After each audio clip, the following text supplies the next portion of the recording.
You're tuned into 9 to 5 Work Rebels with your host, Ebony Gale. Hello, everybody, and welcome to Gems in Comms Series Special, brought to you by 9 to 5 Work Rebels podcast and in association with Hanson Search, the award-winning international exec search consultancy.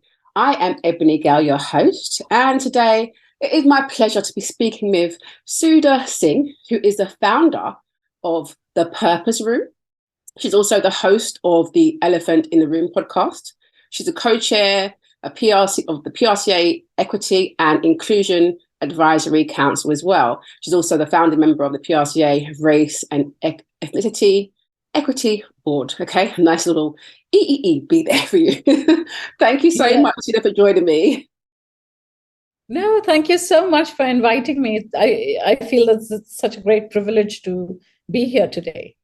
You are most welcome. So just to give you a little bit of what this podcast is all about. So the idea is that we are giving, people of color that are working in, PR and communications, marketing, that kind of field, their flowers, essentially. Kudos to you for, making strides in this sector and, for the work that you're doing with the Purpose Room, as well as, your podcast and everything that you're doing moving forward. So it's all about, celebrating our people of color within the industry that we know is really a majority white industry. So again, a big thank you to you for joining us and a well done to you, of course. So to get started, we always like to start off with our guests telling us about themselves. So please do tell us about yourself and what you do. So I'll start with what I do. I run a consultancy called The Purpose Room, and I consider this to be my second innings. I founded the consultancy in the process of looking for my own North Star, and that's why I call it The Purpose Room. And we're focused on supporting organizations on their journey to finding their own purpose by being inclusive and also thinking about sustainability. So ESG, sustainability, DEI are big pieces, and I believe intrinsically, linked together. I have around 32 years of experience in the comms industry. And I've worked across India and the UK. So I started my comms career in India, and it was not by design. I just fell into it. I married and I became a parent very early in life, and I joined my career. So when I joined work in the comms industry, I already had 2 toddlers. So I think it taught me a lot about how difficult it can be for women to actually, balance. And on the second part of the question about who I am, so I'd say I think my strongest identity through my life has been, my identity as a mother to 3 adult children. I have 2 girls and 1 son. And of course, in today's world in 2022, I'd also call myself a passionate activist, somebody who has a voice and gives voice to people on the margins who don't have a voice. So often, on my podcast, The Elephant in the Room, it's not necessary. I'm not looking at people who will attract huge audiences, but I'm looking at stories which are not getting a platform. So I'd say that's who I am. I'm passionate about what I do, and I feel privileged to be in this position today to be able to speak up. That's amazing, and that's great. And I share your passion there. Hence why I started this kind of podcast. It's just helping to amplify those voices that you just don't hear from. So completely with you on that. Completely. So I wanted to ask you something about your experience, of course. So have you always wanted to work in comms? No, actually, no. And I'm sure this is something that you've heard from a lot of people. I was actually on track to become a journalist. And I had a master's in journalism and communications. I interned with one of India's leading newspapers. Wow. And I would have wanted to continue to do that. And I was also doing a master's in philosophy in India. At that point in time, you needed to do an MPhil before you did a PhD to sort of become a subject matter expert. So the Middle East was of huge interest to me, but I had such bad tutors that I dropped out of it. And because I already had kids, and I was thinking, oh, I can't waste my time trying to do something that is so difficult and I'm passionate about. And it was just by chance that I got into PR. I applied for this role, and this was the first role that I applied for, and I got the job, actually. Oh, amazing. So I was going to ask you what attracted you to the industry. So really, you kind of fell into it, really, didn't you? Yeah, and there's quite a few people that I've interviewed who said they wanted to be a journalist and then end up coming down this route, which is obviously, it makes sense. Yeah. No, I think in terms of what is so interesting about the industry and that has kept me in it, there are two things. So one side was fear. I got into it. And as a young mother, I didn't want to go out and have to look at another sector or at another career. Right. But I really enjoyed what I was doing because I was working with some of the leading businesses in the world, Singapore Airlines and Lego and Air India, which is a national carrier. And I really enjoyed the mix, the differences, the crisis, the constant learning that was there. I really enjoyed that, and also the engagement and looking for how best to service your very difficult clients, actually. Yeah, absolutely. But that sounds fun though, because you've worked across some really interesting brands there you mentioned. So absolutely interesting. Okay, so moving slightly a bit more into, obviously we touched on experience, we're going to go a bit deeper. So one of the questions I ask everybody is about, when did you become aware of your ethnicity? So I always use the example of me heading off to secondary school, first year, 11-year-olds, and then hearing about the Chelsea Smilers racist group who would go around and take some sort of object, it's usually a knife, and would cut you across your face as a Chelsea smile. And I remember just be thinking, this is horrific. And whilst obviously we know we're born in the skin we're born in, but that was that moment of, oh, wow, in this society, this is what you can expect. What was your kind of experience? Hopefully not as traumatic. No, I'm so sorry to hear about this experience. It's like horrific that, an 11-year-old child has to go through it. But Ebony, this is such a wonderful question that you've asked. Racism is not unique to the UK. So if you speak about a country like India, casteism, regionalism is the racism. Yeah. And it creates the divides, it creates discrimination. So I would say, so, my parents are from an area in the northeast of the country, not the extreme northeast, but northeast part of the country called Bihar. Okay. And, it's a state that has been always parodied for its poverty, for its,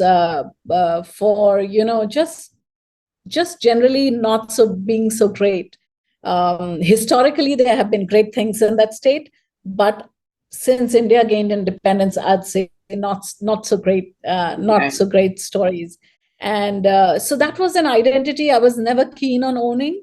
But I grew up, my father was also in a job that was transferable, and we never grew up in that state. We didn't grow up in that state.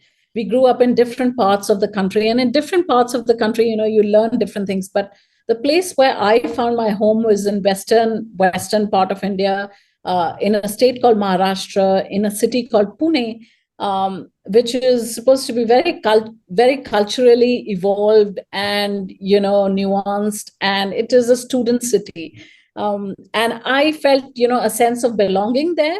Right. And some of it, I recognize as an adult that it was also because I did not want to have people make fun of me for being from that state. Right. And Indians tend to do this. It's not just about that state. It is about other states also, that they make fun of accents. They make fun of, people.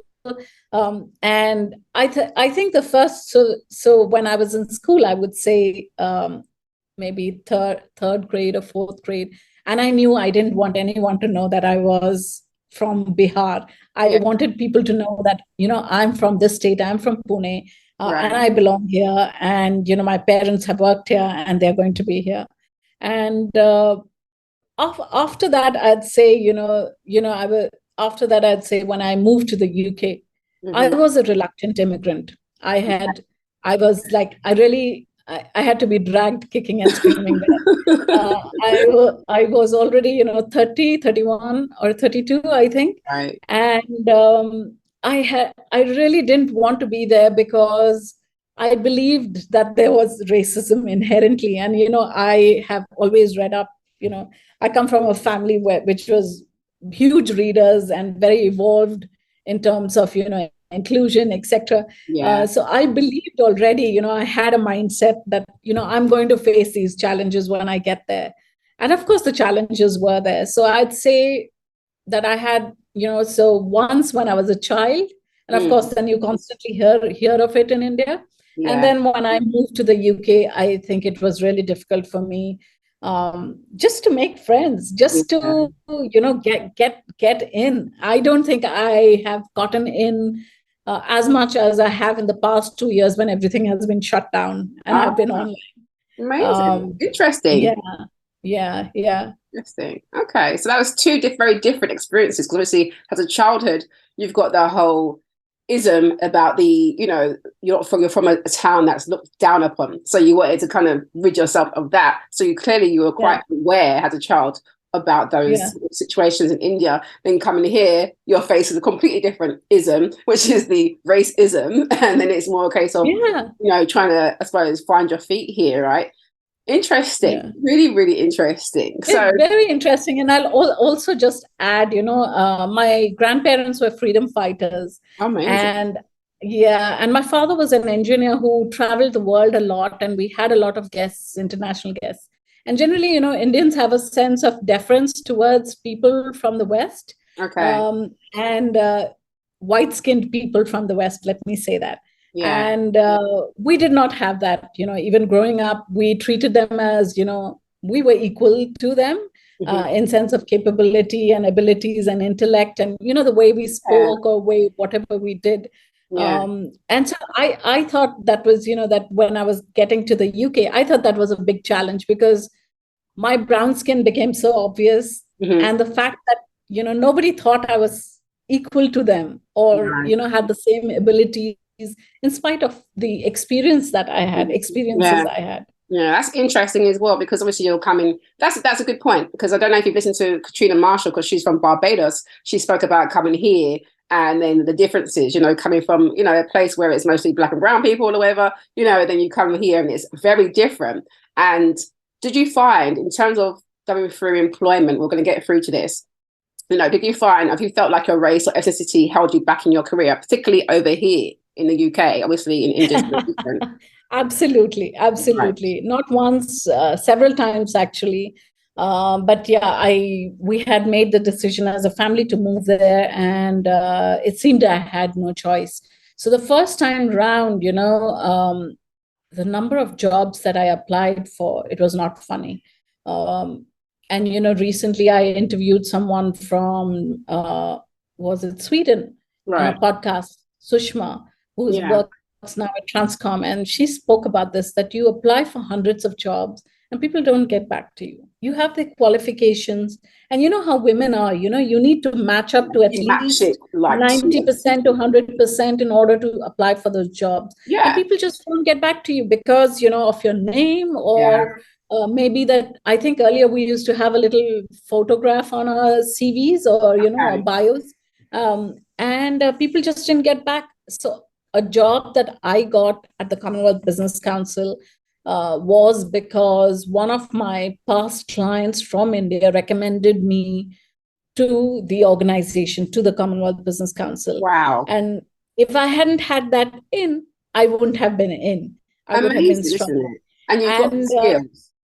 And afterwards, when after a point in time, I quit my job at the Commonwealth Business Council and tried to get other roles because I wanted, to be able to grow in my career, because I'd worked there for 5 years and I wanted to move on.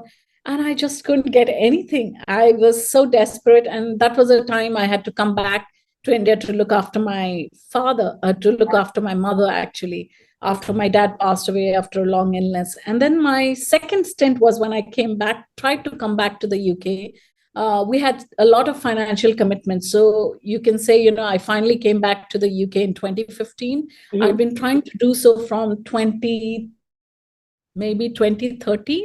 Wow. And I have hundreds and hundreds of applications that I had written to, agency head, to, recruiters who just wouldn't give me the time of the day. And, some of the places, some of my clients recommended me from India because they'd worked, a DuPont or an IHG or, the Confederation of Indian Industry. Yeah. And they said, maybe you could speak to this person and that person. And I was just not able to open doors. I was just not able to open doors. So definitely, I have seen that. I have seen that. And it has, I think, like it does to everyone, it really impacted my motivation, demoralized me. And I think I'm getting a bit emotional. No, I completely can feel you on that, because it's a horrific way to be treated, especially as you've got the skills, you apply, you don't get any responses.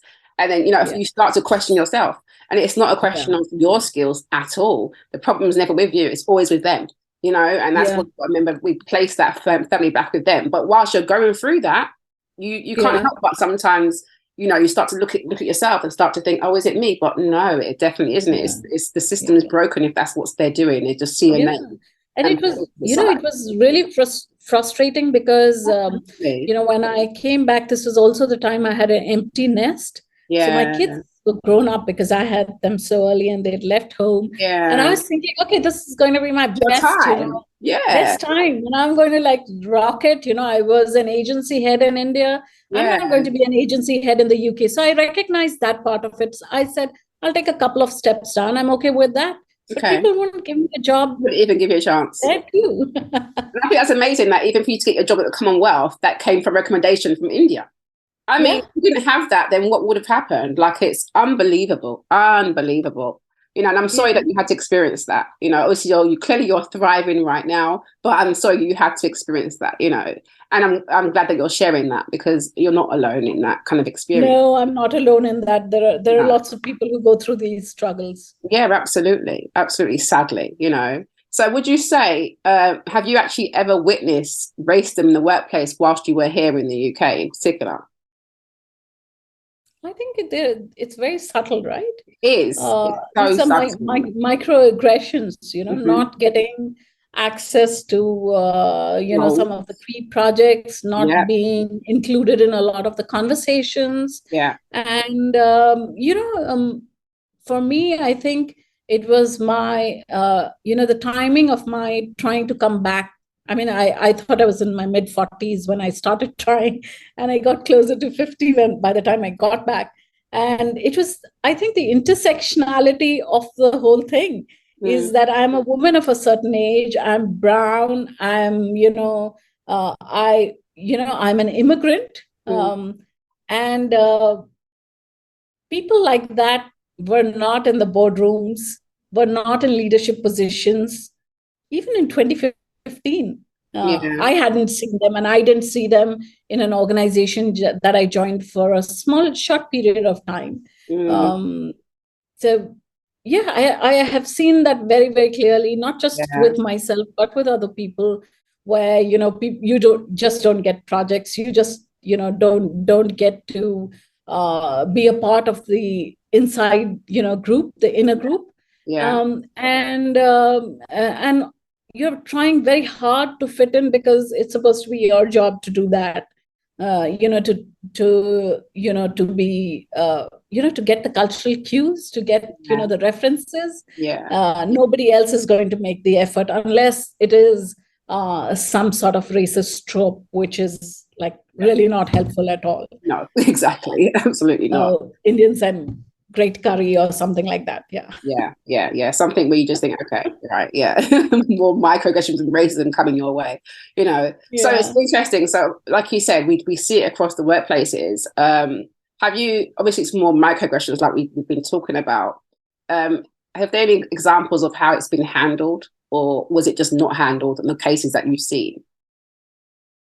I don't think a lot of it was handled. I don't think, it's only after, the tragic death of George Floyd and the Black Lives Movement that people have started finding their voice, that people have, found the courage to speak up. Otherwise, people were just, okay, I just have to, like most, brown people or Black people, you just want to put your head down and do your work and get on with the day and do your best because this is what you're taught. That you just have to get on with it. Get on with it, and try to avoid, any situations that are conflict situations, because what would it mean, Mm-hmm. Yes, I see. I know what you mean on that as well. And it's interesting because a lot of us have been taught to just kind of smile and get along. But actually, as we do that, we're actually creating trauma for ourselves, because it's quite interesting, like actually going into the workplace as a Black or brown person, we have different issues we're facing. Even the thought of getting yourself ready to go to work sometimes is a task itself, depending on the environment that has been created for you, right? So as I mentioned environments, I want to ask you, is there ever been a time where you have spoken up and maybe you wish you spoken up or self-advocated around sort of like racism or sort of discrimination in the workplace? Because we all might have those instances. I've had instances where I look back and I think, okay, that wasn't handled as well. I wish I said this, that, and the third. Or, as they say, hindsight is a great thing. But I just want to know what your thoughts are around that. Have you had experiences where you have had to sort of like really self-advocate, or maybe on behalf of somebody else? Yeah, definitely hindsight, as they say, is 2020. So I had the courage to speak up when I was in Indian workplaces.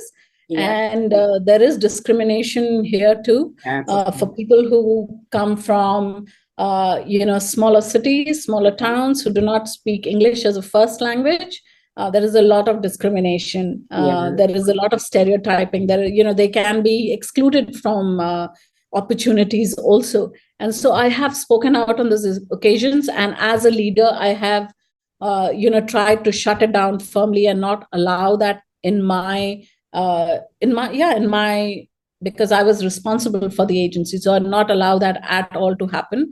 And start conversations, start education and awareness on that. So I did that in India. But unfortunately, I didn't do it in the UK. And I feel today when I speak up, I speak about everything and I'm not scared. And I don't know why I couldn't speak up in the UK at all in the course of, working for that whatever period of time that I worked. I just couldn't speak up. And I would say that in my last stint, I didn't speak up because I just didn't want to, shift the balance. It seemed very fragile. I was deeply unhappy there. The people seemed really wonderful. I was deeply unhappy. So probably people didn't realize what they were doing. And I didn't want to sort of, unbox, open the Pandora's box, so to speak. I didn't have the courage. Frankly speaking, I didn't have the courage. I didn't know what would happen to me if I did. That's the thing, isn't it? Because that is the worry, and I can understand, that being a concern. So, I completely understand. Will somebody say, am I just joking? Or is this, just banter? Or you didn't understand it. They didn't mean it. I know this person. I know you so well. I didn't really mean it like that. You're being serious about it. So, and also the other extreme. What does it mean for somebody who's already excluded to raise a complaint, and then what happens? Potentially face more exclusion. So absolutely. I completely understand that. And like you said, you don't know how it's going to be received. So it does depend on the environment and how open that environment is to help. Because I say that to people all the time, you might have an issue, you might raise it, but it can fall on deaf ears if the environment isn't conducive to really trying to move forward in a positive direction. So I completely understand that. So thanks for sharing that. So I always ask about code switching. Now, when I say code switching, I'm talking about the fact that, at home with our families, we're very comfortable. We might speak a bit different. Like for me, I might drop into a bit of patois, Jamaican lingo. here and there. Obviously I wouldn't necessarily do that in the workplace. So my question is about, do you think people of color will forever be kind of code switching so that, to kind of, or can they lead with their authentic voice in the workplace? What's your thoughts around that? Yeah, so this thing about bringing your whole self to work and bringing your authentic self to work. So that's a choice. It is who we are at home. We tend not to be that same person in the workplace. But what I would like, when I code switch at work, mm-hmm. I'm code switching because I am in a professional environment, and not because I fear what I say could be misinterpreted, or what I say will be looked at, it would be taken as aggressive, right. Or what I say would be taken in the not the right spirit. So I code, and then you lack the authenticity, because then you're sort of hiding pieces of yourself that would enable you to work well with your teams. Yeah. Because you're not sure how they will take your advice, or they'll say, what do you know of this culture, or what do you know of whatever is happening around here? So I'd say we never bring, it's difficult to bring your whole self to work, because I think some of us want to really segregate that. Yeah. But authenticity means, being authentic in the workplace means that you are able to speak up, you're able to be open. Mm-hmm. You have confidence that your team members, your manager is going to support you. And that's when you will be your authentic self. Right. And I think at this point in time that, maybe a little more awareness has happened, but I'm not sure it's happening everywhere. Yeah, I agree with you on that, actually. Because again, like you said, it is just that, not everyone does feel comfortable bringing their authentic self. And then at the same time, how welcomed is that? And it's interesting. I feel like there's so many sort of nuances to talk about within that in itself. But when we moved to the UK in 2020, and I was working at the Commonwealth Business Council, fortunately there were a lot of Black and Asian people, because it's the Commonwealth, and there were advisors, etc. But the conversations around food, you could never get Indian food or food that was not a sandwich into that place, because they'd complain of smell, they'd complain of whatever, or they'd say it's different, please, don't get it, or whatever. But we've changed, we've moved since, in the 20 years since.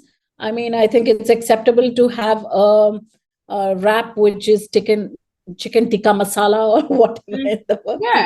Yeah, you should be able to, but it depends who you work with or who you speak to. Yeah. But absolutely, I think it's unbelievable that Commonwealth of all places would be discriminating against people bringing in their cultural food. It's just it's quite oxymoron, isn't it? It's just like, what is going on here? Yeah, absolutely. But there are it's about, my food is the best. Nobody else can get anything else. You can't eat what you want to eat. It's just crazy. It's absolutely. So thank you for sharing that as well. So my next question for you is around obviously the industry. Now, when did you become aware of the kind of color bias within the PR and comms industry? Was you always aware, or was it something that you kind of picked up on when you came over here, or what was your thoughts? So I think it was more in my second stint. In the first stint, I was just trying to survive and get by. I had young kids, I had a family. I had no time for, thinking about how I'm feeling. Right. It was just about getting on with the job and getting with it. It was during my second stint that I realized that, because I couldn't open any door for myself.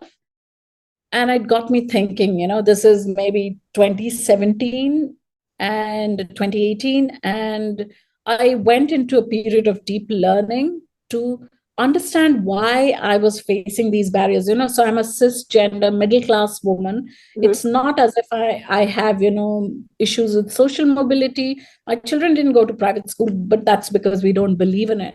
Right. It's not, and we wouldn't have wasted that money anyway if we had it. But, so I'm from the middle class. I shouldn't have, in the UK, shouldn't have had to face these problems, ideally. So I went to, sort of do a bit of digging and, do soul searching and do a bit of learning, a lot of learning. I went to INSEAD.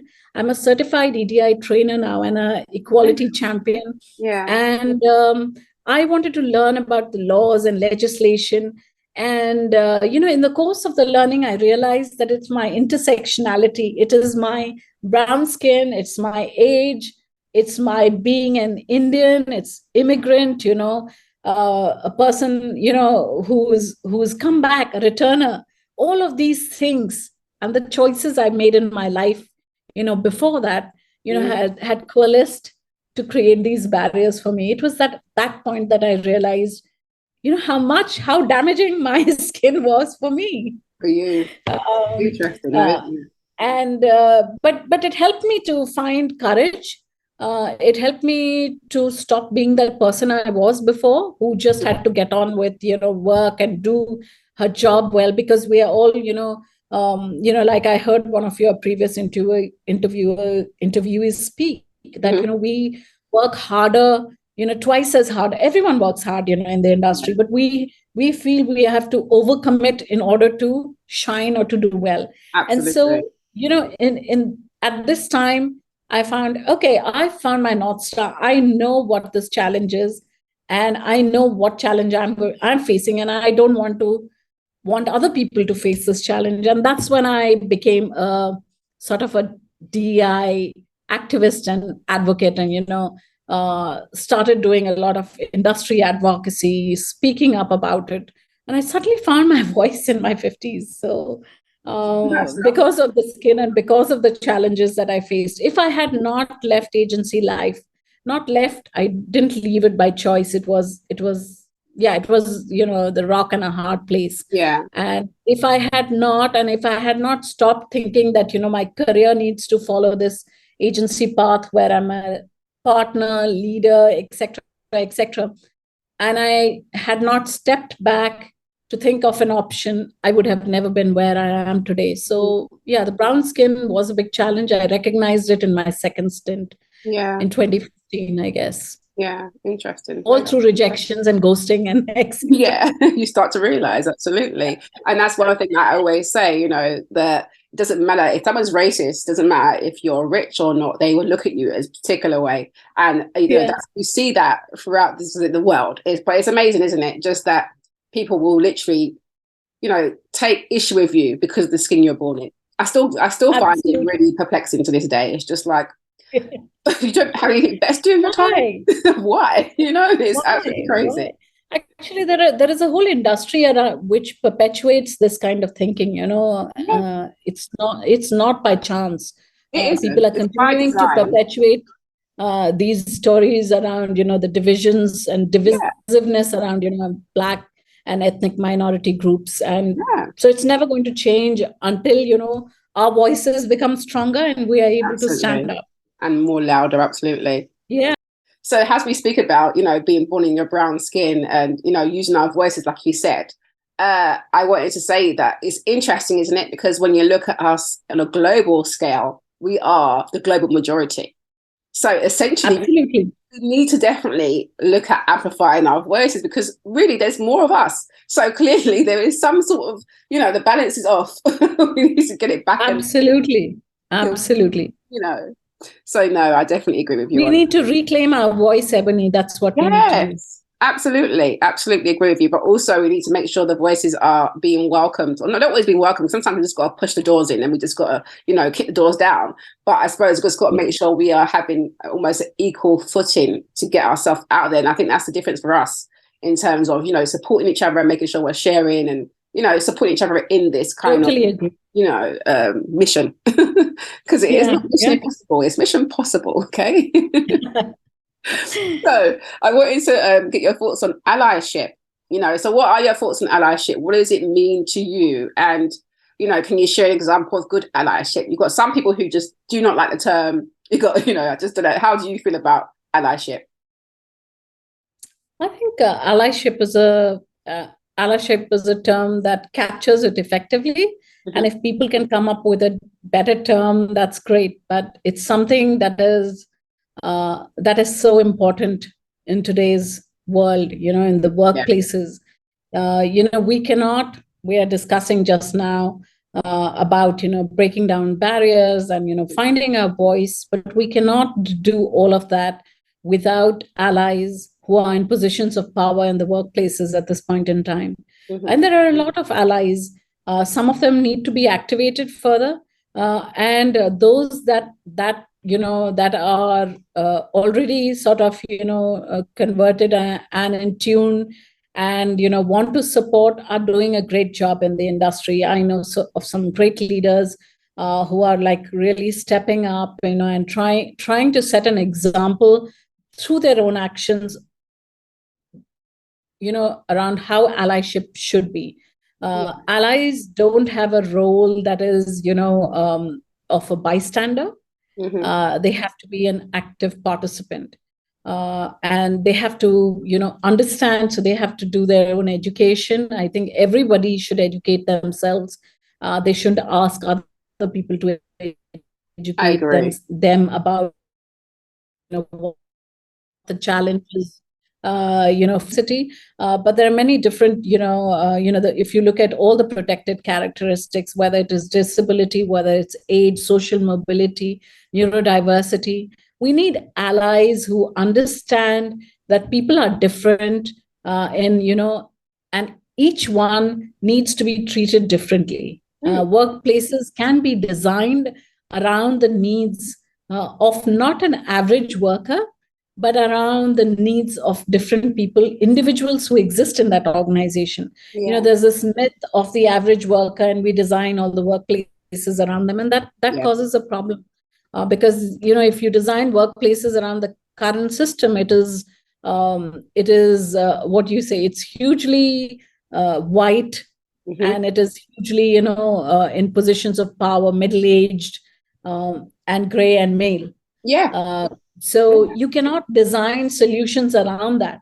You have to think of the different, aspects, different characteristics, different, the protected characteristics, and design your solutions around that. And allies help you to do that. Allies use their power to, they open their networks, they help you to, step up.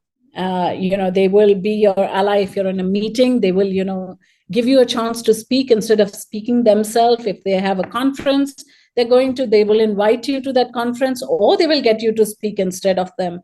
And so they have a huge role to play. And, we cannot do this without allies working, in sync with us, in step with us. Very, very essential. Yeah. So I believe allyship is very critical to our success. Yeah, absolutely. And the examples you've given there are exactly it. Yeah, absolutely. I agree with you on that. And it's a case of, we, as people of colour, like I always say, we turn up to work, we are ourselves, we're trying to do what we can within the workplace, within its parameters. And absolutely, to change and to move and to shift things, you definitely need allies to help to create that. Yeah. So I'll share one example, the PRCA. And okay, unfortunately, everybody took action only after Black Lives Matter. Yeah. The PRCA board composition changed in June that year. And it changed because a number of people who were on the board stepped aside and said, you need to get people, have representation on race and mm-hmm. ethnicity. And they got people in. Right. And I thought that the people who it's very difficult to step away for most people in power. I've noticed they don't want to step away from roles, but these people stepped away and they tried proactively to make sure that, we got in the right people in place. And so you have, someone like Barbara, who is on the PRCA board, and she's brilliant at what she does, and, being a brilliant spokesperson for REEB, for the Race and Ethnicity Equity Board, as at the PRCA Equity and Inclusion Advisory Council, of which I am chair. On our gender work stream, we have Mark Wainwright, and I think he's a tenure. I hope I'm not saying the wrong agency. And he works. He's from day one. He's been involved in the gender work stream. And his inputs and his support has been incredible. Yeah. We need people like that. We cannot just, work in silos by ourselves. with ourselves, Yeah. We'll miss out on perspective and also on the power networks and support that they could Absolutely. bring. Not to mention, we are not the ones that created the systemic issues in the workplace. So it takes them to undo it effectively. Absolutely. So absolutely. Correct. Yeah, absolutely. Okay, so moving a little bit more into you. So I wanted to understand from your perspective, like what motivates you and what inspires you to keep going?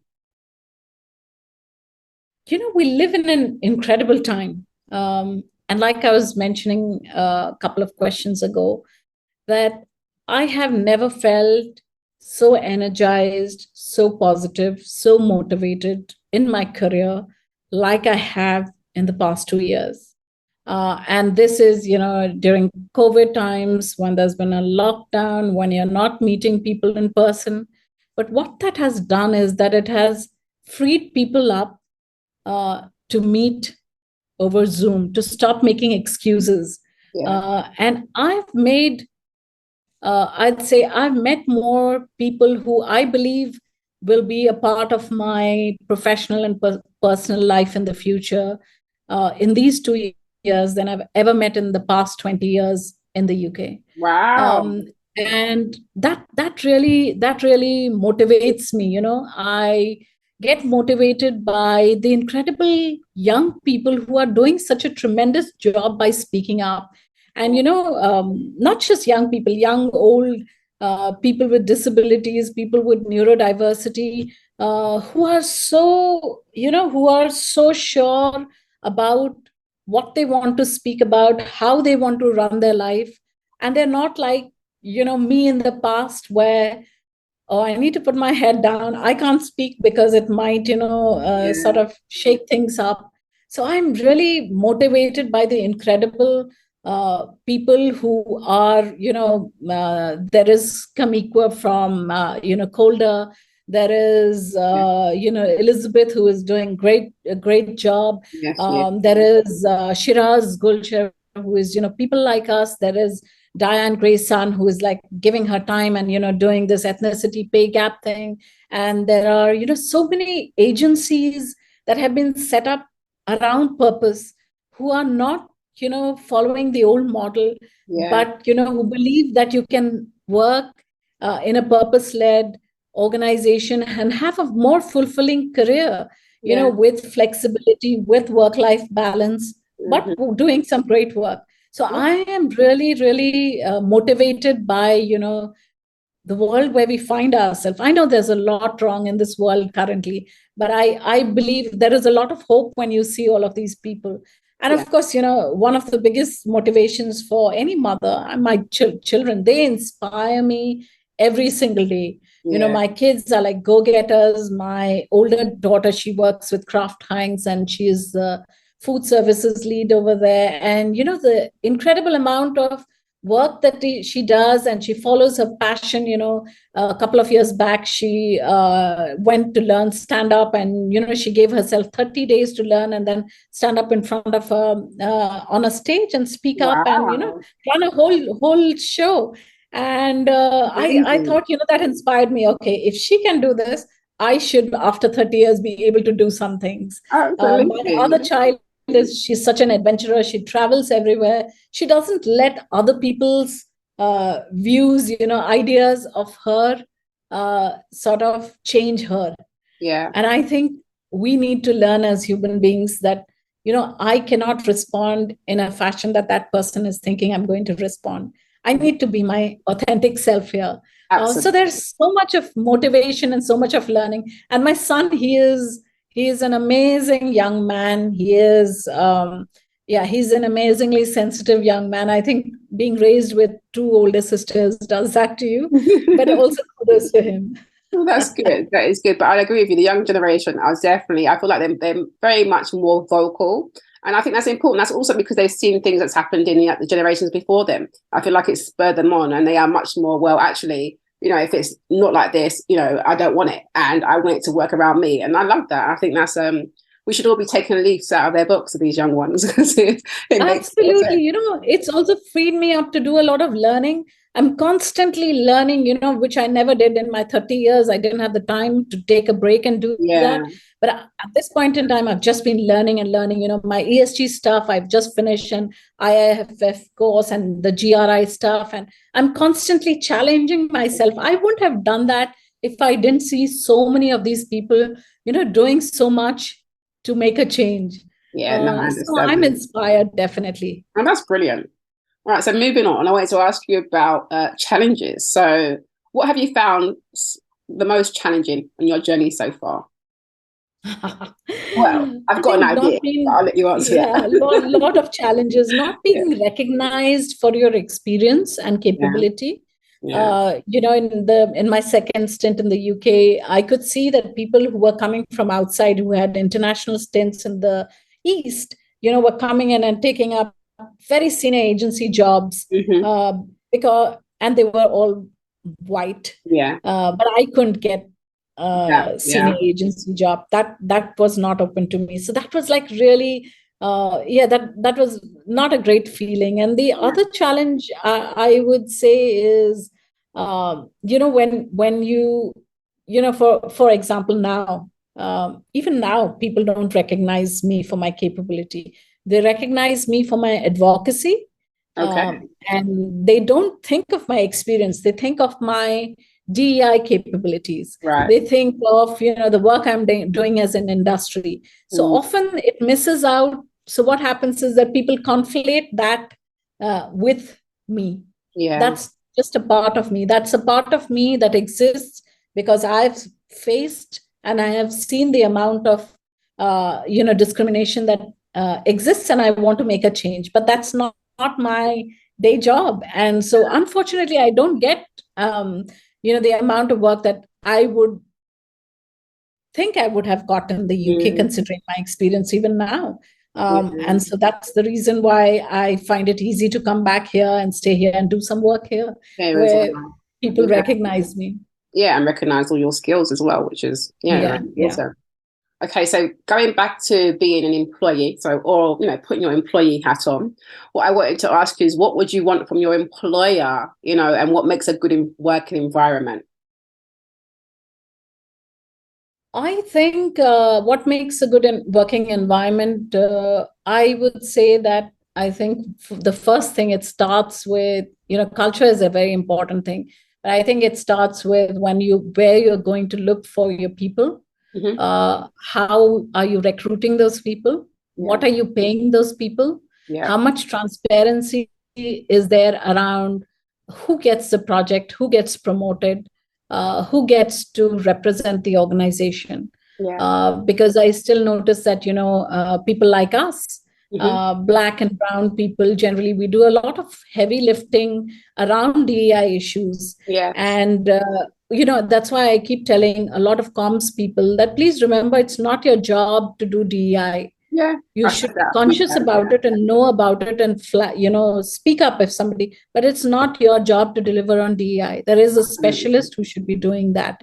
And often comms people find it that it's their job. It's also become their job to, do everything around DEI. So I'd say transparency is critical. Where are you diverse talent within an organization, so that when somebody comes in, if you are a Black person or a brown person, young Black or brown person with social mobility issues, you can see other people like you in the organization who are higher up in the chain, in the food chain, and you are not the only one, the token hire who is going to sit in all the client pitches, etc., or is going to be in the ERG. That is very critical. So I think it starts with first the processes, and then the culture inside. The culture inside is also the responsibility of the leadership team, because people within an organization tend to sort of emulate their leaders, their behavior. Or imitate if it is bad behavior. And that bad behavior is very easy to imitate, whether it's, bad working practices where you expect people to be available 24/7, or, you work with only a group of people like, who look like you. It's very easy for people to do that. So I think leaders need to start with that inclusion, have that commitment, and only then will it filter down to the lower levels. And of course, role models, not every organization will have role models internally, but help your young people to see that you have role models outside in the industry who are doing well. We can do that. And that's a very good way to sort of make up for the absence, but to show that see, this person is already ahead of something, and you can also get there in this organization, and we want to help you on that journey. So the workplace has to be designed not around diversity, which is the numbers game. It doesn't help at all if you don't have equity and inclusion. And so the whole design has to be around that. If you have people with disabilities, where is the access? How is the access? With neurodiversity, are you expecting people to sort of just be in one place or work in a certain standard 9 to 5? We I was speaking to a coach the other day, and I was telling her that workplaces in 2022 still continue to follow what was designed in the 50s or before that. Exactly. And these workplaces were command and control, right? Mm-hmm. There is the central command. They want to look at everyone. What is everyone doing? It's a very like a military. Correct? It is. It really is. Have you done your job? Have you not done your job? You're not giving people that opportunity to believe that they can do things themselves, and they can, right? We've seen that in the past 2 years. It has upended all conventional wisdom, all the excuses agencies and organizations were making around flexible work and remote work.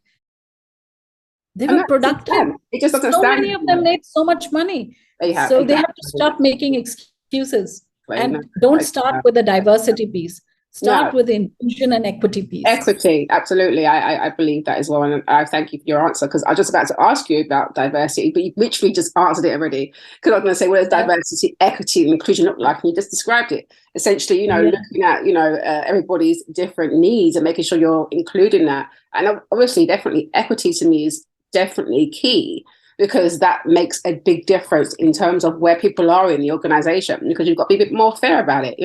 Why has that person been here for 15 years and someone else do the same role but has skipped up how many times? And there's things to look at. So it's really interesting, but we could sit and talk about this forever.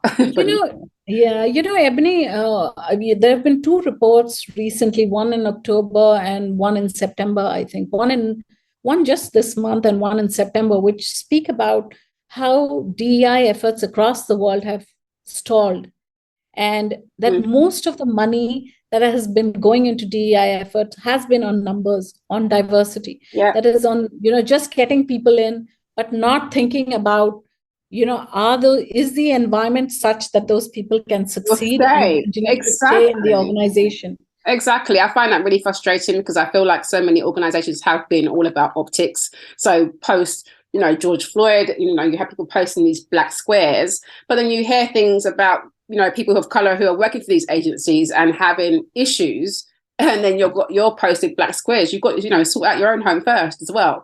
So you've got things like that happen that I find really frustrating as well. So I know I've seen that. I think I saw the report you was talking about, and it just kind of, cemented what I was thinking again, which is there's too much focus on optics. You've got to find out, is this an environment that's actually conducive for people of color to be here? What kind of experience do they have when they get in there? What's the actual environment like? You can bring people in, and then you've not changed mindsets within the workplace, then that person will be leaving pretty soon. So, again, like you said, it's really an interesting area, very interesting. So I want to walk you into a bit more of your proudest moments. So can you share with us, one of your proudest moments? Could be work, could be personal, and maybe a career highlight. So I think I've had I've had a fairly prolific career in spite of these challenges. And I've worked on some brilliant businesses. I think at the Commonwealth Business Council, I was given the responsibility of setting up the Commonwealth Business Women's Network. And that was not by strategic design. It was because I was the only woman on the strategy floor. So they handed it over to me. But it was brilliant that I got that responsibility. And I got an opportunity to actually, give inputs on policy matters. I presented at women's ministerial meetings, at the WTO, at on the sidelines of the UN. Yeah. And I had an opportunity to engage with people, across different geographies, across different what do you say? Their thinking process was different, and I learned so much in that. So I'm incredibly proud of that time. In terms of my PR, sort of, there are too many to mention, but I am certainly very proud of the work that I did with the Tata Group of companies in India.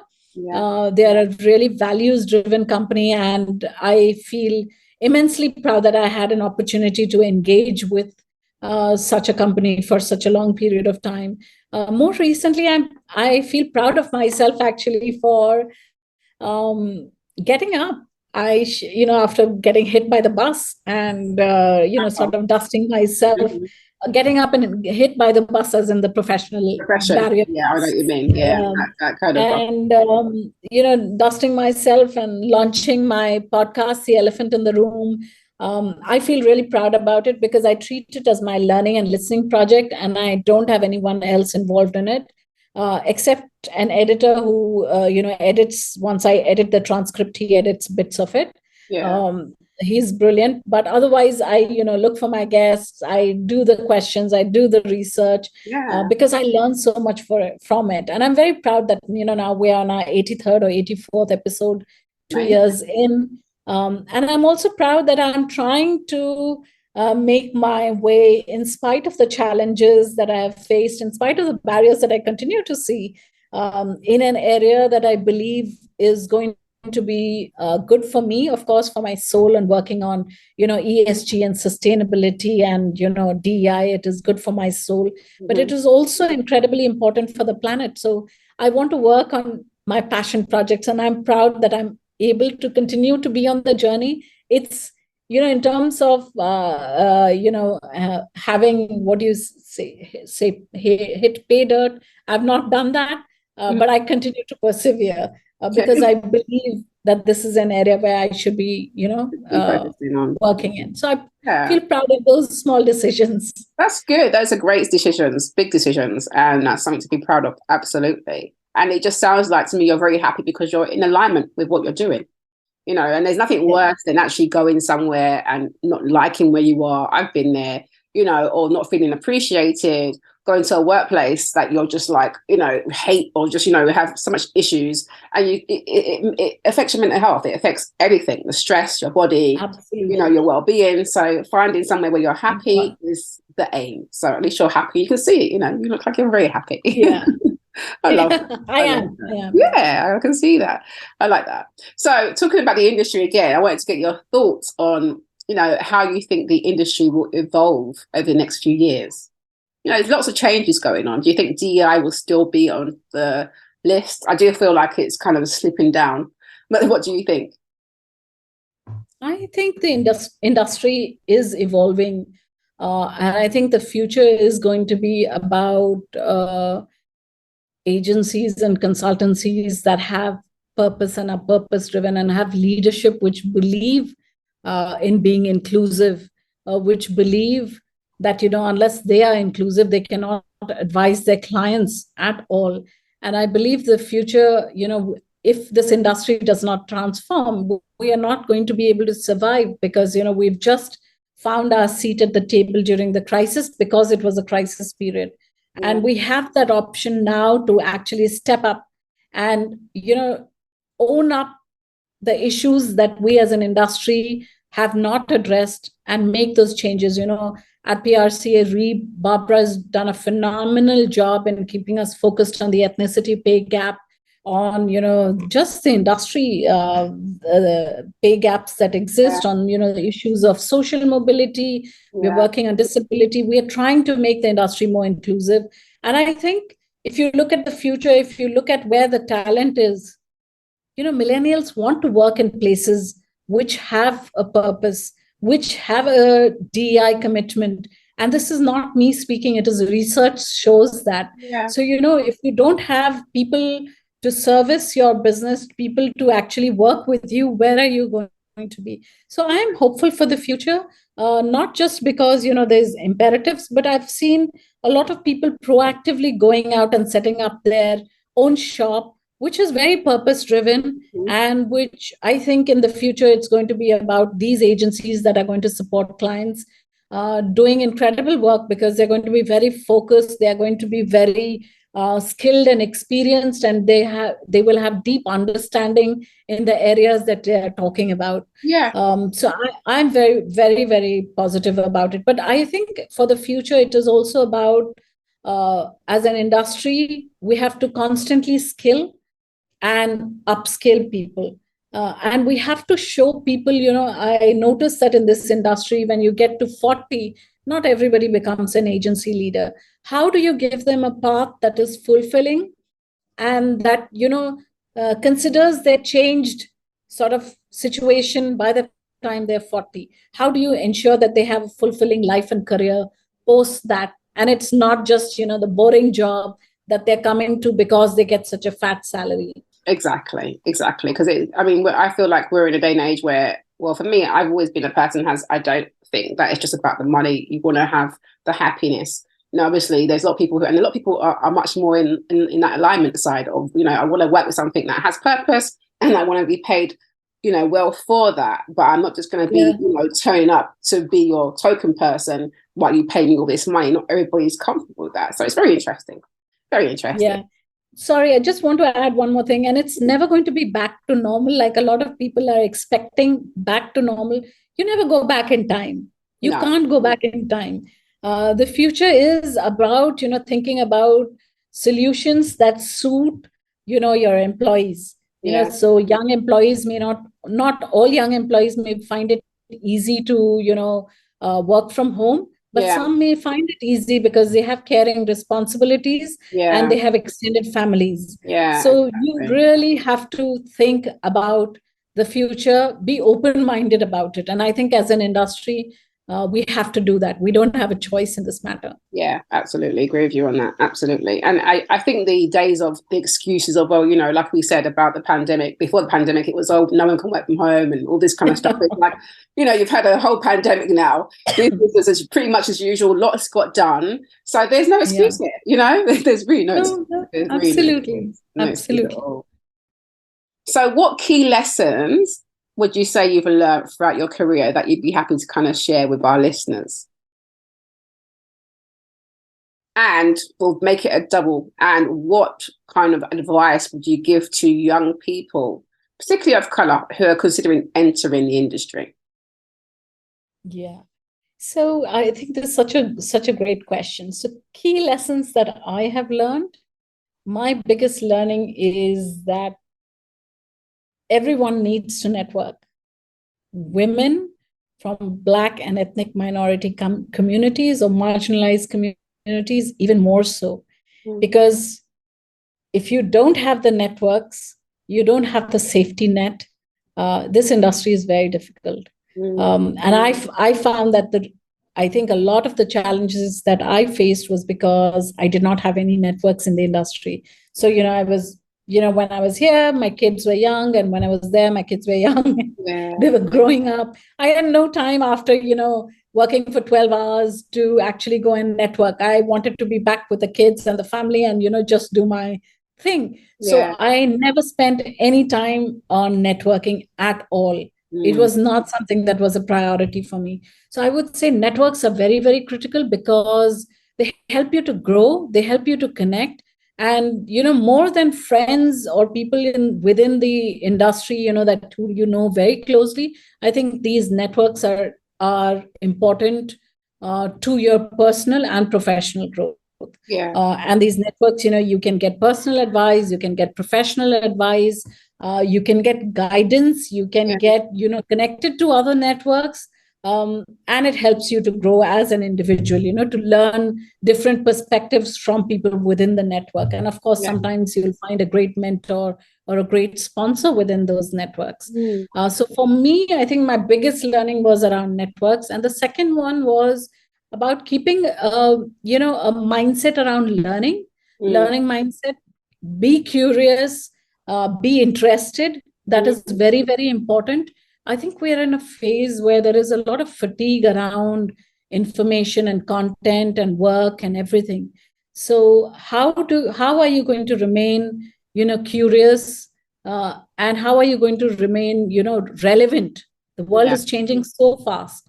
We have AI, we have, climate change, we have net zero, and some client or the other or your agency is getting impacted by it. So you need to learn all of these things. So how are you going to be curious and keep learning? I think these are two of my biggest learnings in my 3.5 decades of work.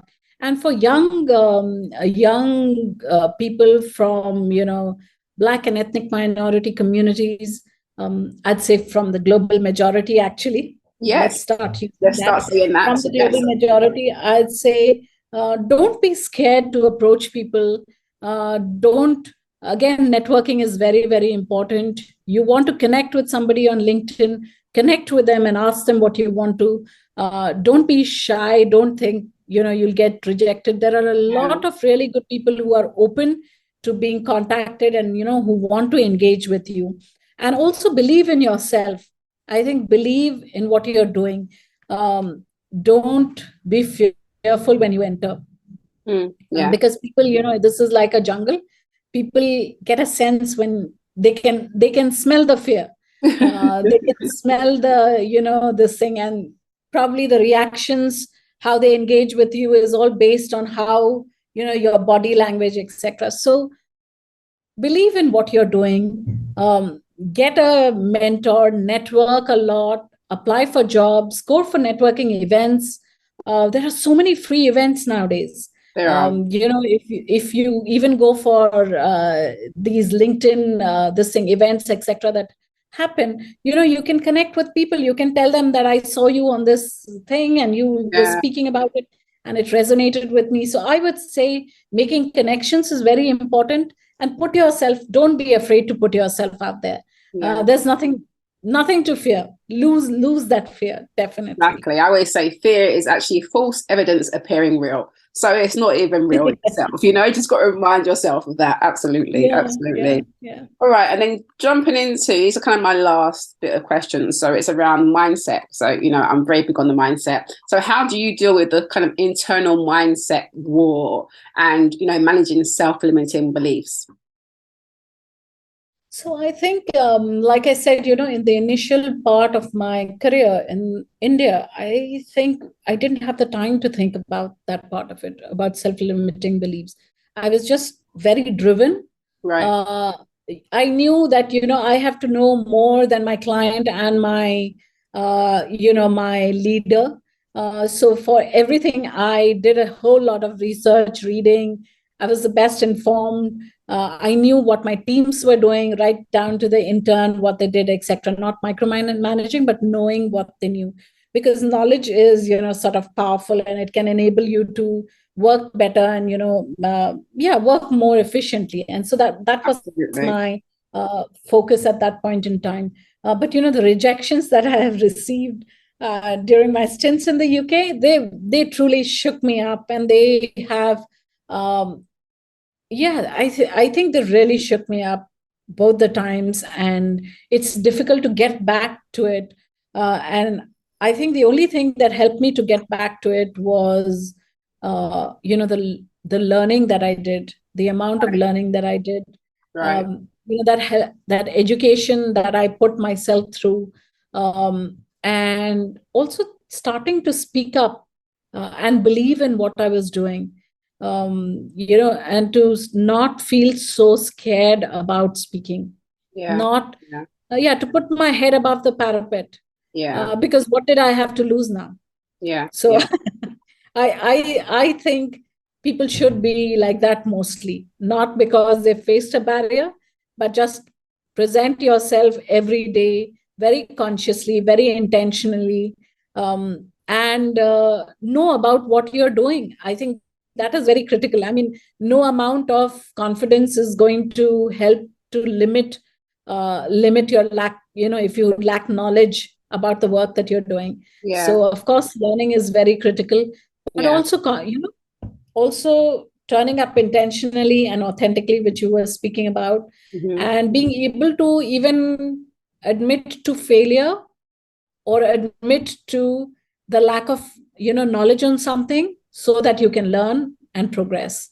I think that is very, very important. Absolutely agree with you on that. Yeah. Absolutely. And, it's not a bad thing, the imposter syndrome. It helps you to actually check yourself a bit. And if you know how to utilize it positively, use it as a springboard to guide you into, okay, I'm thinking like this. Why am I thinking like this? I need to do 1, 2, 3, and I need to either speak up or just go back to yourself. Why do I think I'm not capable? I have this qualification, I have this experience, I have the abilities, so I am capable. I am not going to let other people decide for me. We often let other people define us, and that's a challenge. So help yourself by understanding who you are and what you know and what you do. Yes, I agree with you on that one completely. It is definitely about understanding who you are and not limiting yourself in mindset, because a lot of the times we actually limit ourselves. There's no one telling us we can't do such and such. It's usually ourselves telling ourselves that we can't do that. So we have to learn to be our own best friend, essentially. So looking back over your journey, would you do it all over again? That's a really good question. Looking back on my journey, it's really difficult to give a yes or no answer. But I have enjoyed my career so far, and I believe that if as an industry we were not so what do you say, obtuse and more inclusive, I would enjoy being a part of it, because I believe I have a lot to learn from the industry also. It's not as if my experience is the best and it's the most brilliant, but I would have loved to coalesce all my experience, learn from others, and be able to be a different person, bring a different professional set of skills. So I would do it. I'm not a regrets kind of person. I would do it again. I'm like that. And I'd probably be heading an agency in the UK. Okay, so think about that. Nice one. Nice. Yeah, I'm with you. I'm not a regrets kind of person, because I believe that everything we do shapes us and creates us to where we are now. Essentially, absolutely. Resulting where we are now. So you've got all this lovely wisdom to share because of the experiences that you've sadly had to go through. Totally agree. Which is really interesting. Absolutely. So this one, I like this question because depending on what the answer is, it's usually can be quite hilarious, which is, what's the best and the worst advice you've been given? So sometimes the worst advice can be something that was given maybe with good intentions, but just doesn't work well. Like, I don't know if you've watched the interview done with Jennifer Thomas, and she speaks about someone telling her that she should be more aggressive. I'm like, whoa, that is one of the stereotypes that Black women get all the time. Do you know what I mean? And they're telling you to go and be aggressive. So it was an interesting one. It was probably had good intentions, but wasn't quite the best advice. So so I think that I think I have quite a few worst advice. This thing about being aggressive. I think a lot of people found my confidence, even in India, my confidence, my knowledge, to be sort of, you need to tone it down a bit. And though I was never someone who, shouted at anyone or screamed at anyone or anything, but it was still seen as, because I was assertive, because I knew what I had to do and what was good for me and not, I was told to tone that down quite a few times, actually, not just once. And then the second piece of worst advice that I've been given quite a few times, actually, is that why don't you just move back to India permanently and work there, because you're recognized. But, I'd say I have family there. My kids are there. My family is there. I'd like to be there.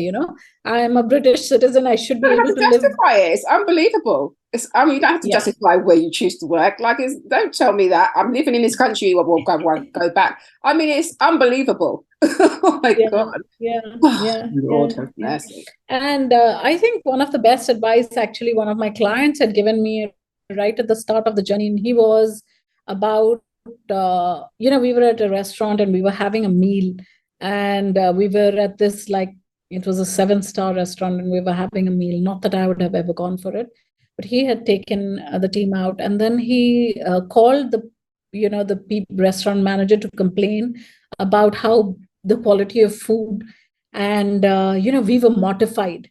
He didn't he was a very soft spoken person, but we were mortified that he's doing this, because you're not used to doing that. And he said, when you go to a place like a restaurant, and this is a service that they provide you, it's not that you're in your house. You're paying a whole amount of money, so you need to give them that feedback. Otherwise they will never know that they're doing a bad job of it. True. So if you think somebody is doing a bad job, you need to tell them about it. I think that's in a nice way. Good advice. Yeah, that is good advice, though. That is good advice, because otherwise you just keep turning a blind eye on it, and it just gets worse, doesn't it? So that is good advice. That is really good advice. So, and my last question for you is, do you have any rules that you've implemented along your career journey, to help you keep going, or, little things that you have that you wouldn't mind sharing? So initially, in the initial years, I've always had this rule about, my time with my family. For the longest time, my kids didn't know what I did. They knew I did PR, but didn't know what PR was all about. And it's only when they've become adults that they understand better about what PR is about. And I believe that that's so critical, not to carry your work into every conversation. Now we work from home. They see me working, but I don't have to, it doesn't have to subsume me. My work is not my family. My work is my work. And, this is something that I tell people all the time. Your work is your work, and your family is different from your work. And build your identity. Your identity should not be your work or your family that you have. And I think for me, for a short period of time, my identity was very highly linked to my work. When I moved to the UK to India for that short stint, because my family was still in India, and I didn't do anything except work. And so when, it got taken away along with the empty nest, it sort of really exposed me. And I realized, how did I get on this path, in spite of being so focused? Because it can shake you up. It can shake up, your whole, who am I? What do I do? What do I exist for? So it's important that, you nurture yourself and develop a personal identity, which is not linked just to your work or just to your family. I think it's so important. And I'm not saying this just for, hashtag Twitter or Instagram. It is critical. No, I believe that. So I understand that. It's like, knowing that, when you have a bad leader or a bad boss, don't make excuses for them. They're just a bad boss. Don't waste your time, So I think these are some of my learnings, definitely around separation between work and my personal life, around creating an identity which is not subsumed by work. We live in a world where everybody's identity, the first thing you ask, where do you work? What do you do? And it's not actually, who you are. And, I get that. I get that. That's why I kind of love that saying, which is, you work, you don't live for work. Okay. You know what I mean? You work for a living. So therefore you need to separate that, and you need to find out who you are. Because like you said, you meet people, what do they say? Oh, what do you do? Where do you live? Like it's always like a checkbox of things that they were asking you to kind of go through. Well, what status are you at? It's like, well, who are you as a human being?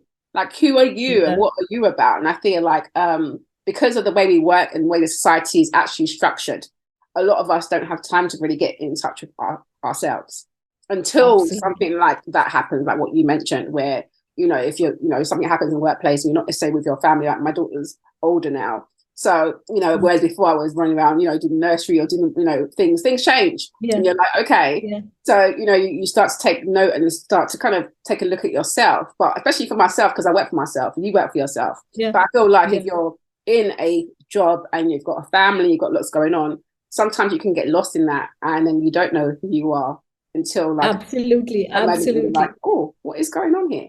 Without the job, without the family, who am I at my core again? So it's even that's an exercise, and I feel like we all go through bits of that too. Absolutely. And, a couple of the other learnings that I've had in the past couple of years, facing that barrier, and that's why, I don't want to change who I am or change my past. It's because it's made me learn so much. Like we put so much pressure on ourselves to be resilient. Resilience is important, but not at the cost of your mental health, right? The fact that you don't have to be comfortable all the time. Learn how to be uncomfortable. If you're comfortable, there's a problem. The other thing, I think one of the things I discovered is in all this time that it took me to actually start my consultancy, I think I was still hopeful that somebody would come and save me. Yeah. Nobody does. You need to do it yourself. Save yourself, right? Yes, save yourself. You've got to be your own superhero. You have to be be your own superhero. And my learning is that it's never too late to start again. I've started I'm in my early 50s and I've started again, and it's scary. It's a bit intimidating, but okay, I am better for it, I believe. And I have also learned, definitely, and I think we need to teach everyone about this. In today's world, there is no set career path. No. You're not going to work through your lifetime in one, sector. You have to think about, transformations at different points, changes at different points of your life cycle, of your professional career, to suit whatever. And I think that will take away some of the angst that not just me, a lot of other people also face when they hit barriers like this. Yeah, absolutely. It's a human thing, isn't it? We're going to face barriers. It's just you face challenges. It's how you kind of approach that, So I think you shared some wonderful, wonderful gems with us today. So it's been wonderful having you on. So for anybody who wants to link in with you, I know you're on LinkedIn. So where can they find you on socials? Give them all your details. So I'm on Twitter, @Sudha1404, and also on Instagram @Sudha1404. Thank you so much, Ebony. It's been such a brilliant, conversation. I've taken so much of your time. I'm so sorry for it. I had too many things to share. No, it's great. And also the last thing, if anybody wants to sort of link into my website, it is www.purposeroom.org. Perfect. Thank you so much. So it has been a pleasure speaking with Sudha Singh. Now I will be back with some more gems from the wonderful world of comms very soon. Thank you for tuning in, and make sure you do stay tuned. And a big thanks again to Sudha Singh for joining me today. Thank you very much. Thank you so much, Ebony.